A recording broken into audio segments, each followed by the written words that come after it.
Our next guest is an Academy Award-nominated director. His film Postcard from Earth is showing exclusively at the Sphere in Las Vegas. Please welcome to the show, Darren Aronofsky.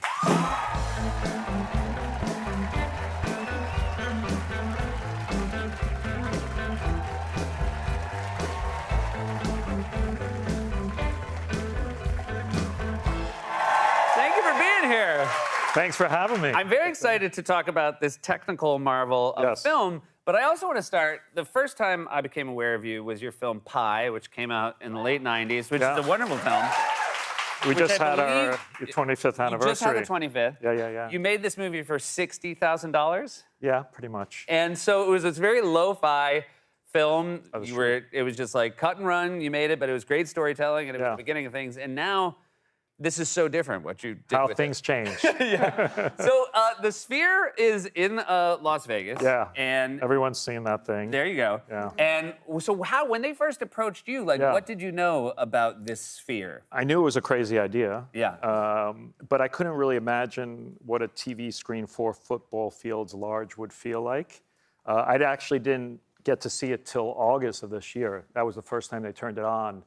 And so we had been working on these crazy images, and then suddenly to see it everywhere was a wild journey. So you filmed this movie not quite being able to conceive of what it would look like when projected. It was a lot of guesswork. It was kind of shooting blind. It was described like flying the airplane while building it. And it was very much that so, because the technology didn't quite exist and how we were going to actually interpret all that data. So the camera outputs 32 gigs per second. So like a movie on your hard drive is 3 gigs. So this is 32 gigs per second to make an 18K image. So the amount of information was kind of mind-blowing. What was the size of the camera? So exactly. It took about 12 people to turn this camera on because there was like fans and overheating. And then the final file of the film is what they call half a petabyte. Okay. So that's after terabyte is now a petabyte. I guess we'll all start. So like you probably had to like use mail drop to send it to them. Exactly. We transfer, please. And so I also want to. So the exterior of the. And again, I was seeing images of the Sphere online. I didn't quite comprehend what I was seeing, but So this is actually a 2K image. Okay, so that's 2K. We're 18K on the inside. All right. So just to give a sense of what you can do with 2K, that's. I mean, if you see that, you realize... That's a real image. I know, and that's like, if you're in Vegas, you have a late night in Vegas, and you wake up... It's true. This is a Summer League. That's crazy. That is... that's a very popular one. That's a very popular one. So, and this is, U2 is doing concert there, and then the other... Attraction. The attraction is your film. When U2's not there, we're there, basically the thing. It's not the other way around? No, they got first dibs on everything. Okay, good. It's good, all respect. Yeah, very much so. But so the first time the audience saw 18K. Yeah. And somebody posted on Instagram. Oh, yeah. Can you talk about the moment as you, a director, you hadn't seen this technology until recently as well. What was it like? It was great. It was what we were hoping for. No one had ever seen it, so we didn't really know what they would respond. And then this moment happened, and it was just like, I don't know, you always hope. I actually didn't know that jaw dropping was a real thing. You hear that word, but it's fun to look around and people are just like, their jaws are literally dropped and they're all pointing at different places on the screen. So it's a joy to be, kind of have audiences go along for that show. Let's just take a look at this short video just to see the reaction to the first time seeing 18K.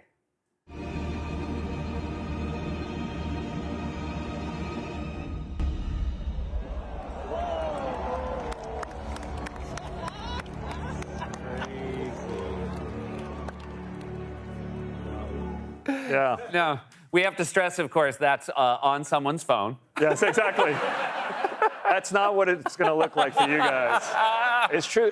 I was trying to shoot. I was lucky enough to like post the first images of it, and I was sitting in that room forever trying to get a good image, and not to diss iPhone, but it just wasn't. No, well, I mean, I guess that's why it is an attraction worth going to see, because there's no way to see it unless you're actually there in person. Yeah, and it's a strange thing to try to tell people what it's like, but it's kind of a nature film where we shot in every continent on the planet. Also, we went to the Antarctic, we went to Australia, we went everywhere, and just shot just the coolest stuff that you could imagine, but with a resolution that's hard to sort of take in. And we also actually shot micro images.